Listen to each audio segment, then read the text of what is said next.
Your to-do list is always full. You're always working on something. At the end of most days, you've done a lot. Emails answered, messages replied to, small tasks ticked off, things organized, research saved for later. You're busy. You're almost always busy. And you're genuinely trying. Nobody could look at your schedule and call you lazy. But there's this one thing.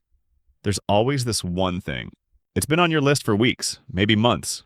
It keeps appearing at the top of tomorrow's plan and somehow never quite making it to the top of today's. Not because you forgot. You never forget. It's always there, sitting quietly at the back of your mind while you're handling everything else. Waiting. Patient. Heavier every week that passes. And the strangest part is that you genuinely can't explain it. You're not avoiding it the way lazy people avoid things. Lying on the couch, scrolling endlessly, doing absolutely nothing. You're working constantly, back to back. You're someone who gets things done. Just not that thing. Maybe it's the project that could actually change something for you. The creative work you've been circling for a year. The difficult conversation you keep rehearsing in the shower but never actually having. The business idea that's been sitting in a notebook since last January. The thing you'd be most proud of if you actually finished it. Which, if you're honest, is probably exactly why you haven't. You end the day tired. Genuinely tired. You did a lot today. You worked hard. But somewhere underneath the tiredness, there's a feeling you can't quite name. Not guilt exactly, not quite failure. Just this quiet, uncomfortable awareness that the thing is still there. Untouched. Waiting for tomorrow. Again. The same way it waited yesterday. The same way it'll wait again tomorrow if something doesn't change. This is not a you problem. This is a pattern with a name. And once you see it clearly, everything about the way you work will shift.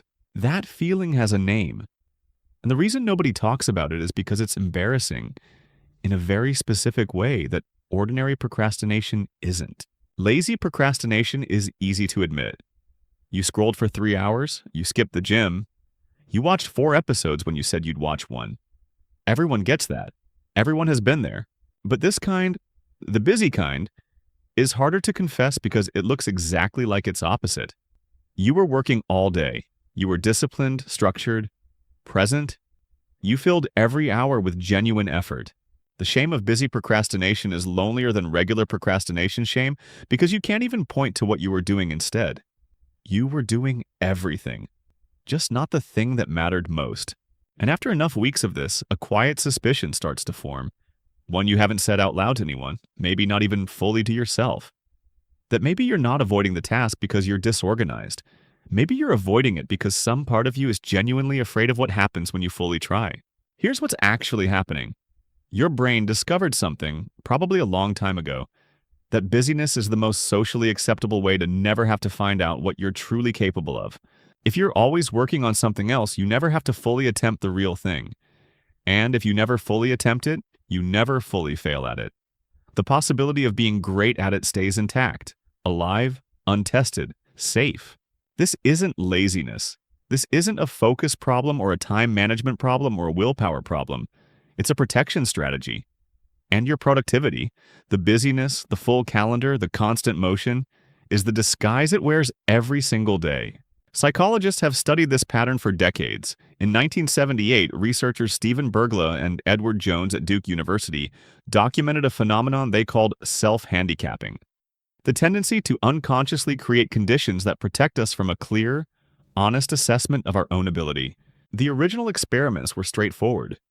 Participants who believed their success on a task might have been due to luck, rather than genuine skill, were far more likely to choose a handicap before their next attempt. A drug that impaired their performance. An unnecessary distraction. A deliberate disadvantage they selected themselves. Why? Because if they failed with the handicap in place, the failure wasn't really about them. It was about the circumstances. And if they somehow succeeded despite it, they looked even more impressive. The handicap was pure protection. A carefully constructed escape route from honest self-assessment. Busyness is the most sophisticated form of self-handicapping ever invented. It's elegant because it comes with social approval already built in. Nobody looks at a busy person and assumes they're hiding from something. People call them impressive, hardworking, dedicated. The busyness is externally validated as virtue, while internally it's functioning as a very effective escape. It's the perfect disguise because everyone around you, and most importantly, you yourself, mistakes it for the real thing.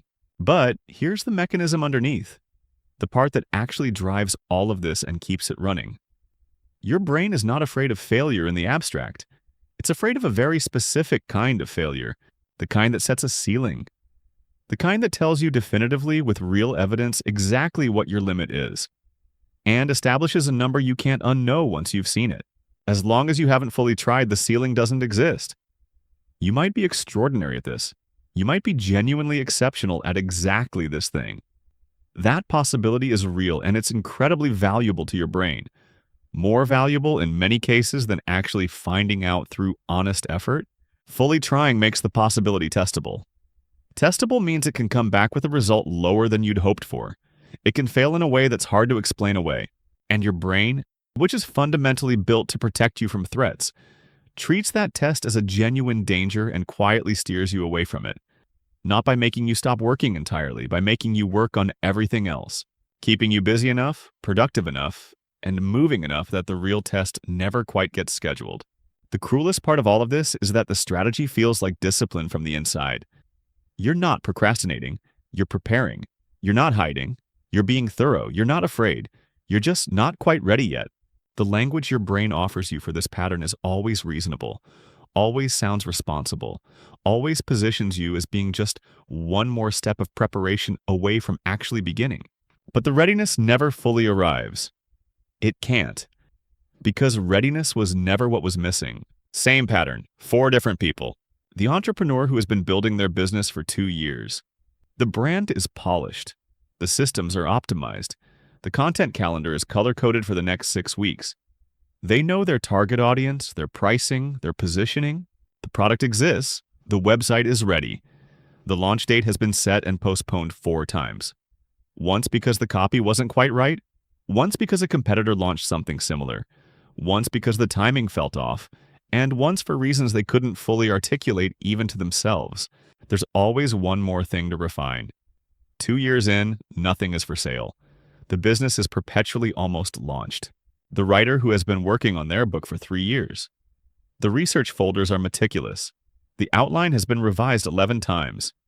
The first chapter has been rewritten so many times it barely resembles the original draft. They write most mornings. Journals, notes, character sketches, ideas that go into a running document they've been adding to since the beginning.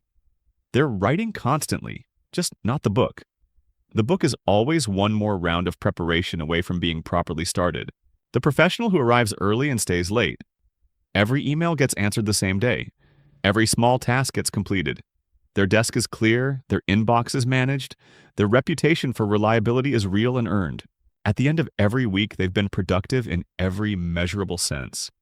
And the one project, the one that requires genuine creative risk, the one that actually matters for their career, has received 40 minutes of work in the last 3 months. Everything else was always slightly more urgent, slightly more concrete, slightly less terrifying. The person who has spent 18 months learning everything about fitness. They've read books, watched documentaries, tracked macros, studied programs, bought equipment. They know more about periodization and recovery than most personal trainers. They've started 4 different programs. Each one lasted between 10 days and 3 weeks before something interrupted the rhythm, and the restart kept getting scheduled for next Monday. The knowledge accumulates steadily. The body doesn't change. Learning about the thing has quietly replaced doing the thing, so gradually they almost didn't notice it happening. 4 different lives, 4 different goals, same mechanism running underneath all of them.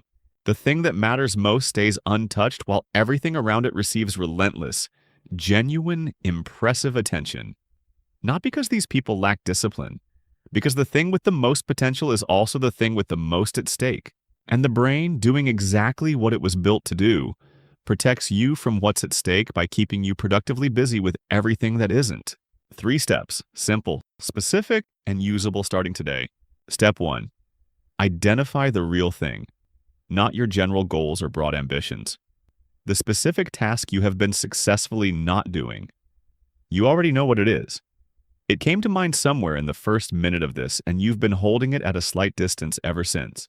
The one that makes your stomach feel slightly different when you think about it directly. Write it down as a single concrete action, not work on the project, but the exact first physical action that project actually requires. Name it that specifically, because vague tasks are far easier to avoid than specific ones. Step 2. Do it first, not after email, not after the small tasks are cleared, not when you finally have a clean, uninterrupted block of time. That block is not coming, and somewhere you already know that. The real thing goes first before anything else touches your attention. 20 minutes on the real thing before email is worth more than 4 hours after it. Because after email, after the small tasks, after the messages and the meetings, your brain has already spent its best energy on things that weren't the point. The real thing gets whatever's left, and whatever's left is never quite enough. Step 3. Name the resistance accurately when it arrives, because it will arrive at the exact moment you sit down to start, reliably and without fail. Your brain will generate urgent alternatives, emails that feel important, a strong sense that you're not quite prepared yet. When that happens, don't negotiate with it. Just name it. This is not preparation. This is protection. Naming it correctly removes about half its power immediately. The other half dissolves the moment you start anyway. There are 2 kinds of procrastination. The kind everyone can see, like the scrolling, the avoiding, the doing nothing when there's everything to do, and the kind that looks exactly like its opposite. The constant motion, the full schedule, the genuinely productive day that somehow never touches the thing that actually matters. Lazy procrastination steals your time. Busy procrastination steals your potential. One is obvious.